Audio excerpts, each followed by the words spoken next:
Hola, mi nombre es Jefferson Otonel Mejía Pérez, pertenezco al grupo número 4 y ahora les hablaré un poco sobre los cortes.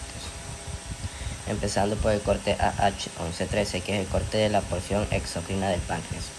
Esta parte del páncreas tiene una función netamente digestiva, ya que se encarga de producir y transportar enzimas que ayudan a descomponer alimentos en el intestino delgado. Lo primero que podemos observar en la imagen son los lobulillos pancreáticos, que son grupos de unidades glandulares o acinos, que estos son separados por tabiques de tejido conectivo interlobulillar, que dentro de estos tabiques también se encuentran vasos sanguíneos como arterias, venas y otros vasos más pequeños que nutren al tejido y transportan los productos. Y en el centro de cada lobulillo se encuentran los acinos pancreáticos, también conocidos como unidades glandulares. Estos están formados por células piramidales que producen enzimas digestivas como amilasa, lipasa y tripsinógeno, que estas enzimas se almacenan en gránulos llamados gránulos de zimógeno, que podemos intuir por la coloración más intensa del citoplasma apical. Estas secreciones, que son conducidas primero a través de los conductos intralobulillares, que se encuentran dentro de los lobulillos y están revestidos por un epitelio cúbico bajo. Luego, las secreciones pasan a los conductos interlobulillares, que se encuentran en los tabiques de tejido conectivo y también están revestidos por epitelio cúbico bajo, aunque suelen ser de mayor calibre. Todo este sistema de acinos y conductos termina desembocando en el conducto pancreático principal, que llevará las enzimas hacia el duodeno para colaborar con la digestión. En resumen, en este corte podemos observar cómo el páncreas exócrino está organizado de manera eficiente para producir, transportar y liberar enzimas digestivas, y como cada estructura, desde los acinos hasta los vasos y los conductos, juegan un papel muy esencial en este proceso. Ahora les hablaré sobre el corte AH5-7, que es del páncreas exócrino a gran aumento, enfocado en un acino pancreático, que es la unidad funcional responsable de la producción de enzimas digestivas. Lo primero que quiero destacar es que cada acino está formado por células epiteliales secretoras, también llamadas células acinares, que en este caso son de tipo seroso. Estas células tienen forma piramidal, núcleo redondo y basal, y su citoplasma está teñido de forma intensa por la presencia de gránulos de zimógeno, que son esos puntos acidófilos o rosados que vemos en el polo apical de cada célula. Los gránulos de zimógenos contienen enzimas digestivas inactivas como la amilasa, la lipasa y el tripsinógeno. Estas enzimas se activan una vez llegan al duodeno, donde cumplen su función en la digestión. En el centro del acino podemos ver las células centroacinares, que marcan el inicio del sistema de conducto. Estas células forman parte del conducto intercalar, que es el primer tramo del sistema de transporte que lleva las secreciones hacia los conductos más grandes. Entonces el trayecto es el siguiente. Las enzimas, que son producidas por las células acinares, son liberadas hacia el conducto intercalar a través de las células centroacinares y luego son transportadas al conducto pancreático principal o de Wilson, que para finalizar y llegar al duodeno, donde cumplen su función digestiva. Este tipo de organización estructural permite una producción y transporte eficiente de enzimas. Además, es un excelente ejemplo de cómo la malformación celular se relaciona con la función. Las células están adaptadas tanto para la síntesis como para la liberación controlada de productos. Es decir, que este corte nos permite ver cómo a detalle está estructurado un acino pancreático, desde las células secretoras, pasando por los gránulos del zimógeno hasta el sistema de conductos, destacando la coordinación entre estructura y función entre el tejido pancreático exócrino. Bueno, ahora les hablaré sobre el corte AH11-14, que tiene por nombre parenquima glandular epitelial hepático a pequeño aumento. En este corte histológico, donde se distinguen claramente las estructuras características de un lobulillo hepático clásico, podemos observar en el centro del lobulillo se ubica la vena central, hacia la cual drena la sangre proveniente de los sinusoides. Luego vemos los espacios porta P, que se localizan en la periferia del lobulillo y están conformados por la tríada portal, que es la rama de la arteria hepática, la rama de la vena porta y un caudillo biliar entre la vena central y los espacios porta se disponen los cordones celulares epiteliales hepáticos que corresponden a hileras de hepatocitos.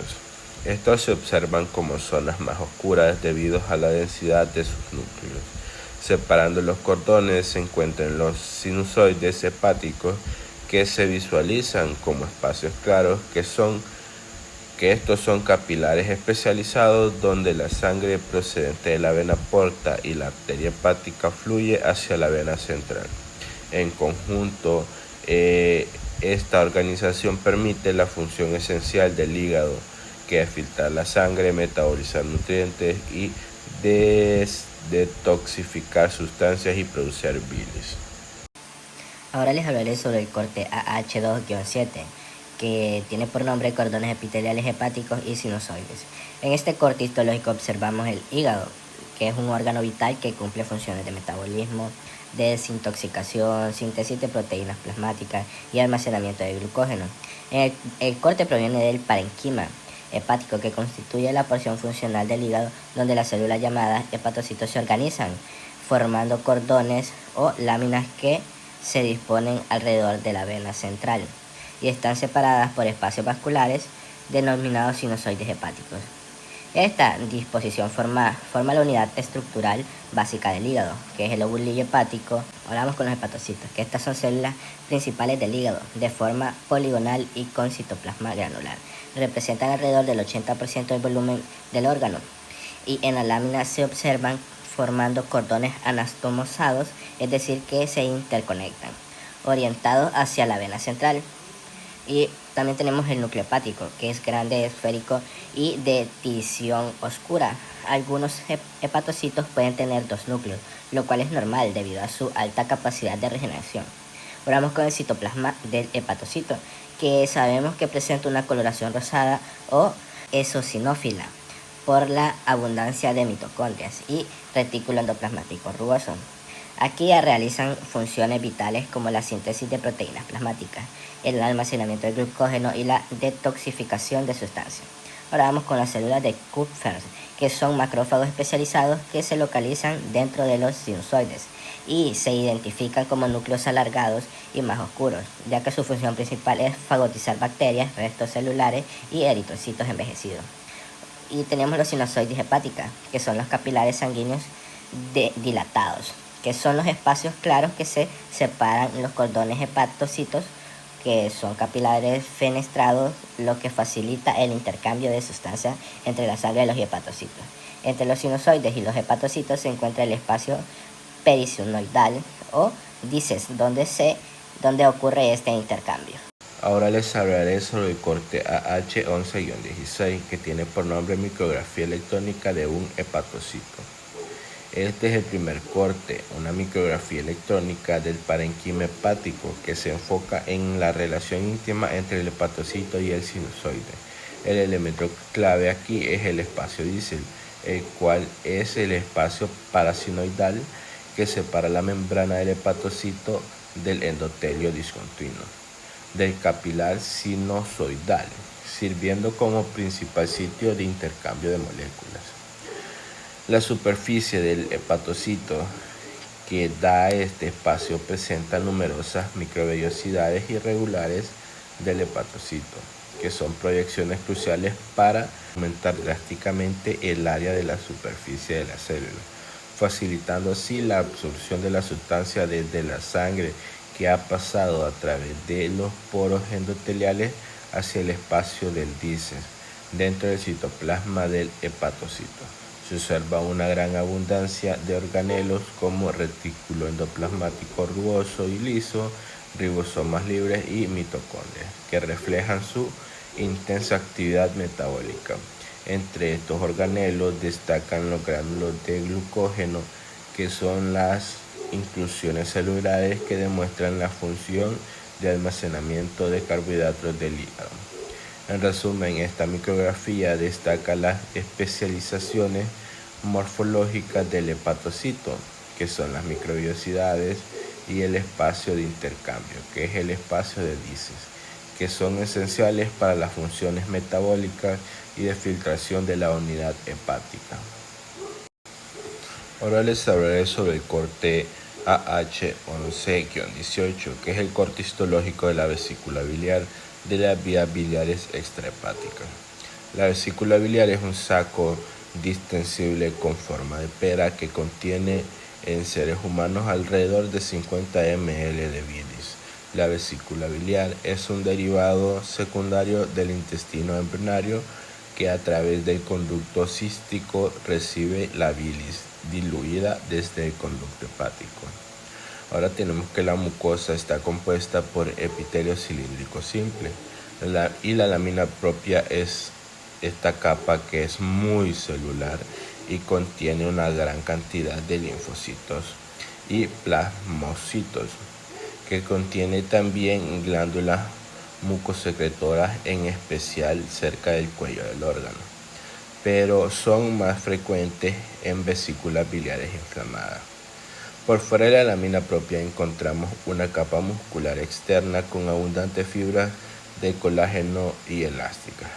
En sí, la vesícula biliar, a pesar de su origen como un divertículo derivado del intestino proximal, carece de muscular de la mucosa y submucosa. Ahora les hablaré un poco sobre el corte AH16-1, que es el corte sagital a pequeño aumento de la hipófisis. En este corte observamos la hipófisis es un conjunto y de vista de forma sagital. Lo primero que se distingue es la división entre la adenohipófisis, que corresponde al lóbulo anterior, y a la neurohipófisis, que es el lóbulo posterior de ambas. Estas están separadas por una zona más delgada llamada paraintermedia y unidas al hipotálamo a través del tallo infomandibular, que también se ve en el corte de la adenohipófisis, que ocupa la mayoría de la parte de la imagen y tiene una apariencia más celular y compacta, con muchas células dispuestas de forma irregular y con abundantes vasos sanguíneos. En cambio, la neurohipófisis se ve más clara, con un aspecto fibroso, porque está formada principalmente por fibras nerviosas de amielínicas y células gliales llamadas pitucoicitos. Dentro de la adenohipófisis se identifican tres zonas: la pars distalis, que es la región funcional principal; la pars tuberalis, que rodea parcialmente el tallo infundibular; y la pars intermedia, que aparece como una delgada franja entre ambas porciones. En la pars intermedia a veces se observan pequeños quistes o cavidades, que son restos embrionarios de bolsas de Racket, que en las pars nerviosas de la parte de la neurohipófisis se pueden ver zonas más claras con fibras nerviosas entrelazadas y algunos núcleos de pituicitos. Allí se almacenan las hormonas de oxitocina y ADH, que son liberadas hacia los capilares, y también destacan los vasos del sistema hipotalámico, que se observan como espacios circulares o alargados, llenos de eritrocitos. Las hormonas son reguladoras desde el hipotálamo hasta la adenohipófisis. Ahora les hablaré sobre el corte AH16-2, que es el corte de la pars distalis a mayor aumento. Bueno, en la imagen está teñida de forma que podemos observar que la A son las células acidófilas, que son teñidas de rosado o rojas; el B son las células basófilas, que están entre color violeta y azuladas; y la C son células cromófabas, que son pálidas casi sin color; y la C son las sinusoides o capilares fenestrados con espacios vasculares entre las células. Tenemos varios tipos de células y hormonas, que son las acidófilas, que son somátrofas, que secretan GH o hormona de crecimiento; las mamótrofas, que secretan prolactina y son las más abundantes y se tiñen de rosa, entre rosado y rojo. Luego tenemos las basófilas, que son que entre ellas tenemos la tirotrofa, que es la TSH, que actúa sobre la tiroides. Luego tenemos la ganadotrofa, que son la FSH, y la LH, que son las que regulan la función gonadal.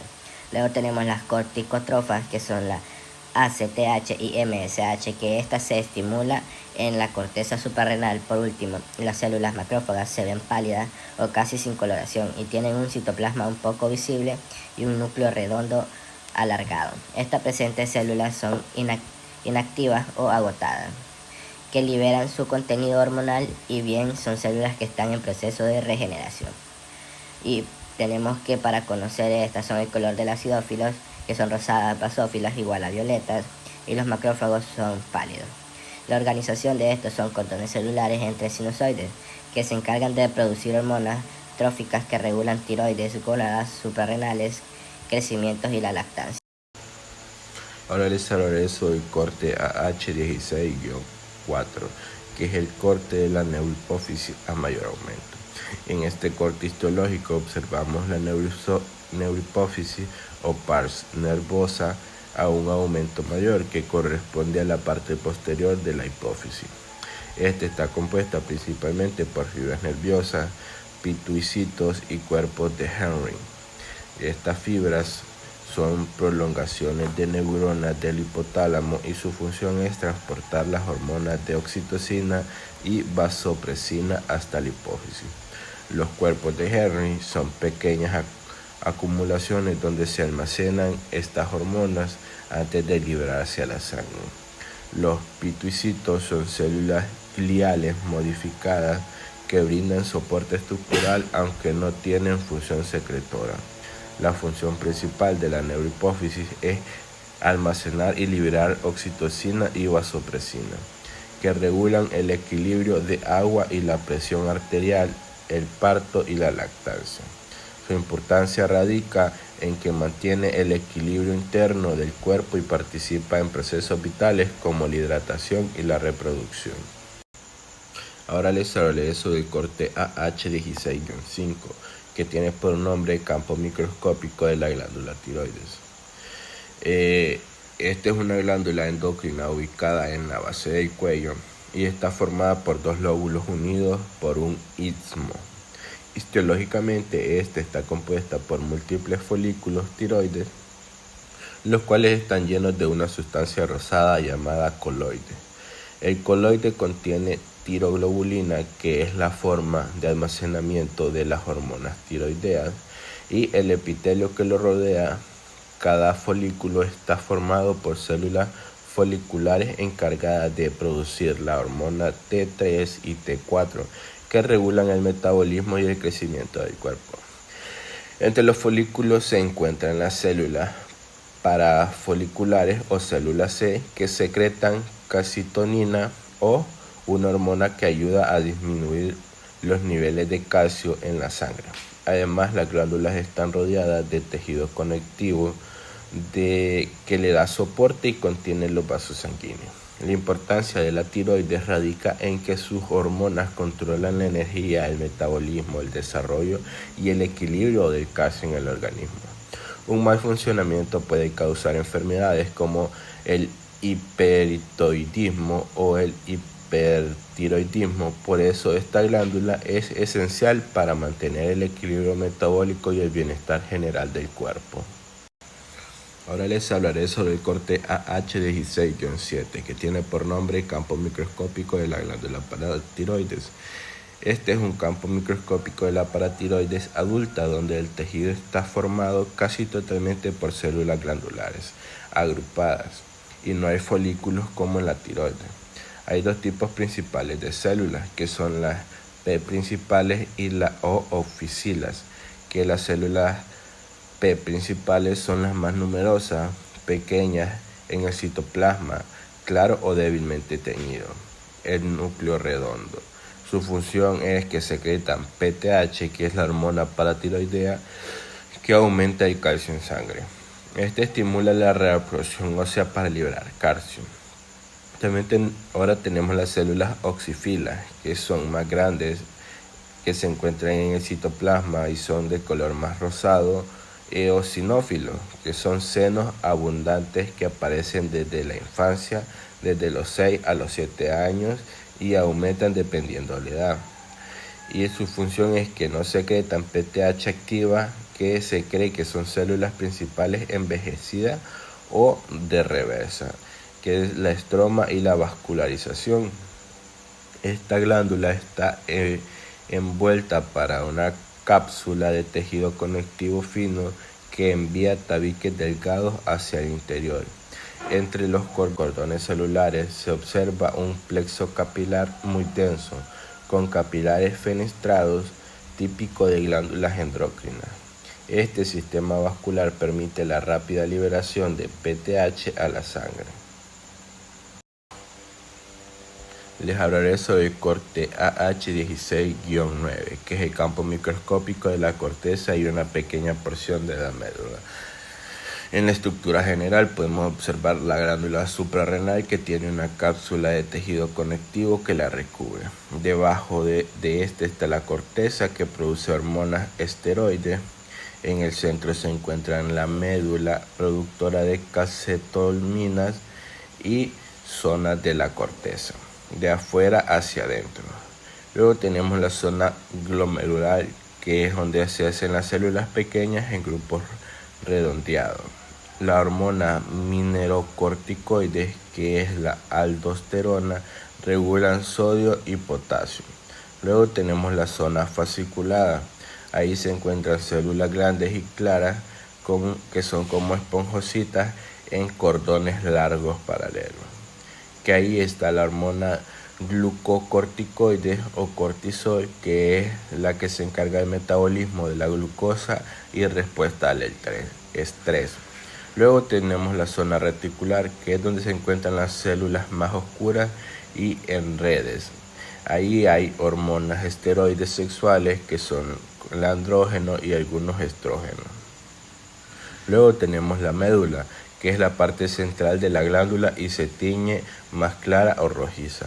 Contiene células cromofines, que son modificaciones de neuronas simpáticas postganglionares. Estas células secretan catecolaminas, que son la adrenalina o epinefrina, noradrenalina o norepinefrina, que también hay células ganglionares simpáticas y en red abundante de capilares, y venas grandes como la vena central suprarrenal.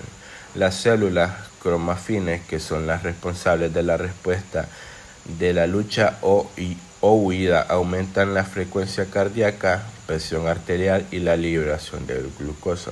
Luego tenemos la cápsula, que en la parte más externa se observa una delgada capa de tejido conectivo denso, irregular, rica en fibras de colágeno y vasos sanguíneos que penetran hacia la corteza. Ahora les hablaré sobre el corte AH16-12, que es un corte microscópico del páncreas que muestra un islote pancreático.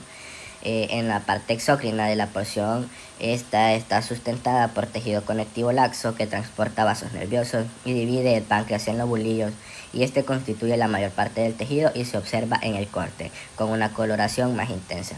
Este está formada por acinos pancreáticos, que son agrupaciones de células epiteliales cerosas de forma piramidal con aspecto similar a los racimos de uva. Cada acino presenta en su centro una o más células centroacinares que marcan el inicio de los conductillos excretores. Luego están las células acinadas, que poseen abundante retículo endoplasmático rugoso y granuloso de zimógeno, donde se almacenan las enzimas antes de su secreción. Estas producen y secretan el jugo pancreático, el cual contiene enzimas digestivas como amilasa, lipasa y tripsina, que liberan hacia el duodeno a través de los conductos pancreáticos para completar la digestión de proteínas, lípidos y carbohidratos. En los grupos de acinos se observa el tejido conectivo interlobular, que es formado por fibroblastos, fibras de colágeno y reticulares, vasos y conductos excretores. Este tejido divide el páncreas en lobulillos y sirve de soporte y vía de paso para vasos y secreciones. Ahora vamos con la parte endocrina, que son los islotes de Langerhans, que aparecen como grupos de células más claras distribuidos entre los acinos exócrinos. Cada islote está rodeado por una red de capilares sanguíneos fenestrados que permiten que las hormonas pasen rápidamente al torrente sanguíneo, y una delgada capa de tejido conectivo los separa del tejido exócrino circundante. Los islotes conforman la porción endocrina del páncreas y se encargan de mantener el equilibrio de la glucosa entre sangre mediante la secreción de hormonas. Dentro de los islotes se encuentran 4 tipos principales de células, que son las células beta. Estas se ubican principalmente en el centro del islote y secretan insulina. Su función es disminuir la secreción de glucosa en sangre al favorecer su ingreso en las células del cuerpo y estimular el almacenamiento como glucógeno. Luego tenemos las células alfa, que son localizadas en la periferia del islote, que secretan glucagón, cuya función es aumentar los niveles de glucosa sanguínea al estimular al hígado para liberar glucosa a partir de glucógeno almacenado, y actúan de forma opuesta a la insulina, manteniendo un equilibrio metabólico. Luego tenemos las células delta, que se encuentran dispersas entre las células alfa y beta. Con una distribución intermedia secretan somatostatina, que es la hormona que inhibe la secreción de insulina y glucagón, regulando la actividad de las otras células del islote y evitando las fluctuaciones bruscas de glucosa en sangre.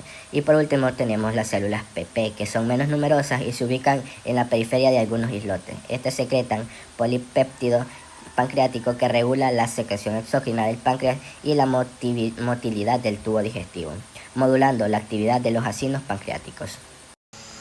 Bueno, ahora les hablaré sobre el corte AH11-15, que es el espacio porta a mayor aumento.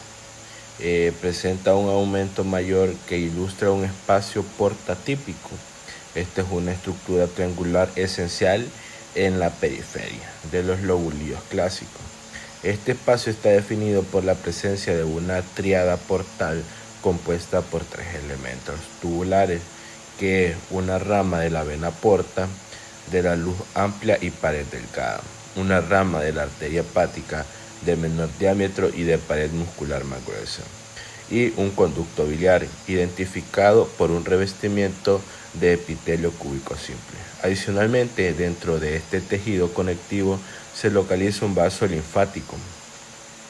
El conocimiento de este corte histológico permite comprender los 3 modelos de organización de la parenquima, que mientras que el lobulillo hepático clásico está en espacios, está la periferia en el lobulillo, la porta, que es la unidad exócrina, está en el centro. Finalmente, al acino hepático, la unidad funcional más pequeña de forma romboide, se define por tener espacios porta de 2 en sus 2 extremos. Este acino es el que mejor explica el gradiente de irrigación, ya que el parenquima más cercano a la tríada de la porta, la fuente de sangre que recibe la mayor concentración de oxígeno y nutrientes, mientras que el más cercano a la vena central está menos irrigado. Bueno, les hablaré sobre el corte AH16-8, que es de una porción de la glándula suprarrenal a pequeño aumento. Las glándulas suprarrenales o adrenales son órganos triangulares pares ubicados en el retroperitoneo, sobre los polos superiores del riñón. Ahora les hablaré sobre la corteza suprarrenal, que según Ross, la corteza se organiza en 3 zonas concéntricas, de fuera hacia adentro. Tenemos la zona glomerular, que es la zona más externa, justo debajo de la cápsula. Está formada por células dispuestas en grupos o arcos.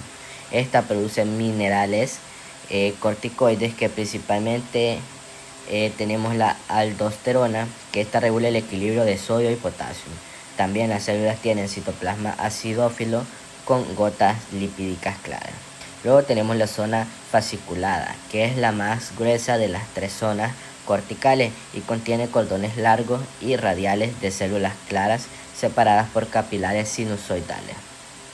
Las células se llaman espongiocitos por sus numerosas vacuolas de lípidos, que estas secretan glucocorticoides como el cortisol, que regulan el metabolismo de los carbohidratos, grasas y proteínas. Por último tenemos la zona reticular, que es la capa más interna de la corteza cercana a la médula. Sus células se disponen en redes o cordones anastomosados que producen andrógenos débiles, como la dehidropiandrosterona o DHE, que sus células tienen el citoplasma acidófilo y menos lípidos. La corteza se ve más oscura y densa que la médula, y sus capas son visibles por los distintos tonos de tinción. Luego tenemos que la médula suprarrenal, las características de esta don es que la parte central de esta es la glándula y se tiñe más clara o rojiza, y contiene células cromafines, que son modificaciones de neuronas simpáticas apoganglionares. Estas células secretan catecolaminas como la adrenalina, la epinefrina, la noradrenalina, la norepinefrina, y también hay células ganglionares simpáticas y una red abundante de capilares y venas grandes, como la vena central suprarrenal. También las células cromafines son las responsables de la respuesta de la lucha o huida.